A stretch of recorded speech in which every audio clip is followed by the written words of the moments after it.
સમાચાર ગાંધીનગરમાંથી કે જ્યાં મુખ્યપ્રધાન ભૂપેન્દ્ર પટેલે શહેરીજનોને ટકોર સ્વચ્છતામાં નંબર મેળવ્યા બાદ તેને જાળવી રાખવા ટકોર કરી। સ્વચ્છ શહેરની ઓળખ જળવાઈ રહે તેનો સંકલ્પ કરવાનો છે।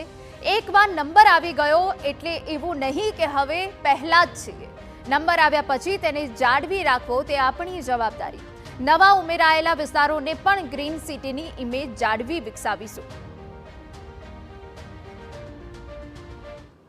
આજના સ્થાપના દિવસે આપણે સ્વચ્છ શહેરની એ ઓળખ સતત જળવાઈ રહે તેનો આજે આપણે સંકલ્પ કરવાનો છે। એક વખત તો આવી ગયું સ્વચ્છતામાં, પણ પછી એને મેન્ટેન કરવું એ પણ એટલું જરૂરી છે ને, નહીતર પછી કે હવે તો આપણે પહેલો જ છીએ ને એમ।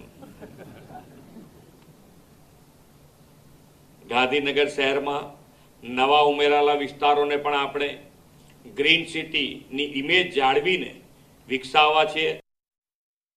ગાંધીનગરના સ્થાપના દિવસે આયોજિત કાર્યક્રમમાં સીએમ ભૂપેન્દ્ર પટેલે જણાવ્યું હતું કે રાજ્યમાં અર્બન ડેવલપમેન્ટનો નવો નકશો કંડારાઈ રહ્યો છે। 2 દાયકાના વિકાસ બાદ શહેરોને વર્લ્ડ ક્લાસ બનાવવાની નેમ લેવાઈ છે અને એટલે શહેરી વિકાસના બજેટમાં 40% વધારો કરીને 30,000 કરોડ ફાળવવામાં આવ્યા છે। શહેરી વિકાસની સિદ્ધિ અને સફળતાના પગલે આપણે હવે વર્લ્ડ ક્લાસ સિટી ડેવલપમેન્ટની નેમ સાથે શહેરી વિકાસ વર્ષ 2025ની ઉજવણી કરી રહ્યા છીએ। આ માટે શહેરી વિકાસના બજેટમાં ગયા વર્ષના બજેટ કરતા 40%નો વધારો કરીને 30,000 કરોડ રૂપિયા ફાળવ્યા છે। સમાચારમાં આગળ વધીએ